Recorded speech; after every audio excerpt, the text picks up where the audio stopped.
Hello everybody, I'm Jonathan from Gamereactor. We're here at Gamescom 2016 talking with IO Interactive about Hitman. Thank you for talking with us. So, Bangkok just came out, but we also saw some new stuff here. Absolutely. But before we go to the new stuff, can you tell us how you feel about the game right now with Bangkok out and the state of the whole affair? I'm ecstatic. We're just over halfway through the season now, and we're really hitting our stride with elusive targets and live content and new episodes and a big reveal to the storyline at the end of Bangkok that really sets up the next level that's coming out. So, I mean, I couldn't be happier, really. And the new episode that's coming next is in US. Can you tell us a bit about what that is? Absolutely. So, as we saw at the end of the Bangkok level, there's been a big reveal that the Shadow client is actually the person who's been pulling the strings behind the scenes throughout the season. So, in this mission, we travel to the US, more specifically to Colorado, to take on the Shadow client and their militia. And the environment we're going to meet here in Colorado, can you tell us what is different? I mean, US is a big place. What is the environment like? Well, as we've talked about, tourism is a really big thing for the season of Hitman. And when we decided we wanted to go back to the US, we wanted to do that in a way that was a little bit different to what you usually see, which is New York or Washington or something like that. So we wanted to go to a place that was quintessentially American, but that isn't really a place you often see. So we decided on a farm in Colorado at 6 in the morning. It's a really evocative location, blended up with this highly dangerous environment that 47 is going into. Potentially, I think, one of the most dangerous environments of his career. I think that's really interesting, not what a lot of people perhaps expected. How do you think that, is there any big changes in how people will approach this level compared to the other levels? Well, I think the biggest immediate change is that there is no safe civilian space to move around in. I mean, this is a militia camp, right? So they are not expecting guests, and they won't treat guests nicely. So you have to approach it as an armed camp. It is definitely more challenging simply because everyone, 300 of them, are armed and dangerous. So there are no civilians here. This doesn't mean that they're all targets, because remember, 47 only eliminates his targets. But everything you've learned so far, all of your skills apply. Once you work out how to approach, once you work out which guys can go where, take on disguises, impersonate people to make the system work for your benefit. I think it's really all about stalking in plain sight, keeping in mind the fact that everyone around you is dangerous to you. So you mentioned that Bangkok really is moved the story forward. How is this episode going to do that as well? I don't want to spoil it, but there is a big, there's a big thing at the end.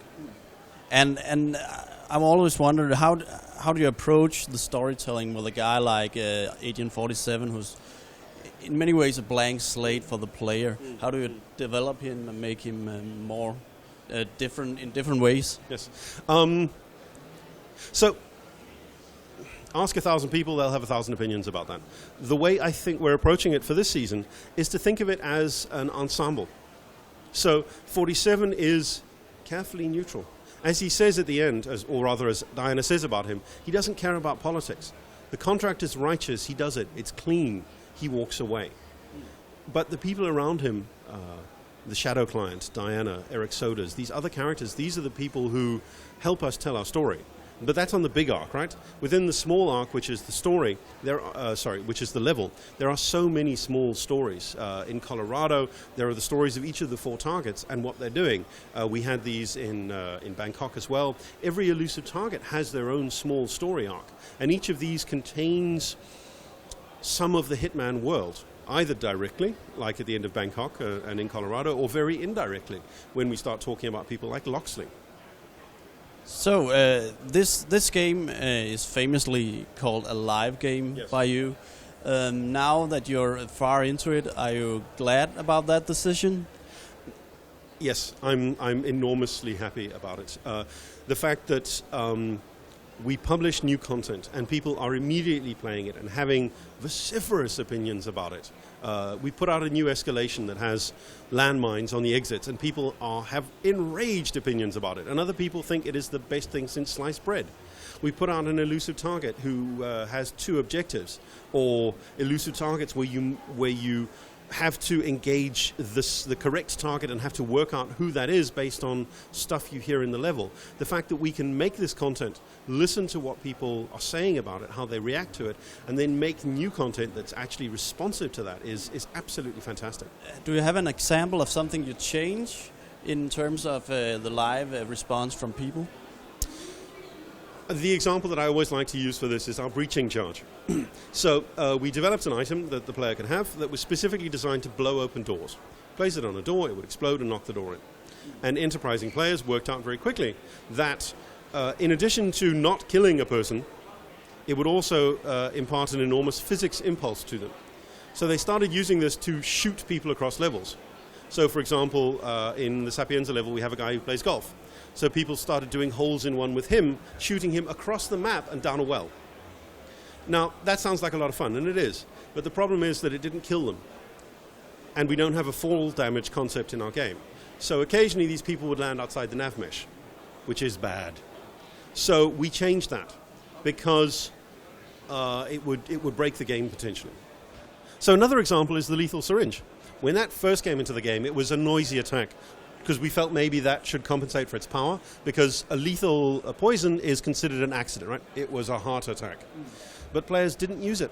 Our metrics told us no one uses it, and on the forums they say, oh my god, worst game devs ever, all of this stuff, right? So we made a change to it and made it silent. And this means that suddenly it's a very good item if you can get close to someone from behind, like for example Gary Busey, which is the first time I saw this happen. You walk up behind Gary Busey and everyone's looking at you, you throw some coins, everyone looks away, in the back he falls down, it was an accident. I mean, the man's led a rough life, right? You walk away, oh, silent assassin. Great example. So just finishing off here, I read on Twitter that you said that you would like it to be 3 seasons. Is that true, and can you comment on that? Well, from the beginning we said that we were in this for the long haul, right? We're super focused on season 1, and in due time we'll definitely be talking about future plans. Great. And when will we be able to play the US level? It will be out really soon. The fastest way to know about it is obviously watch our blog, watch our Twitter feeds, or get the Hitman app, which also tells you when elusive targets are out. Thank you very much.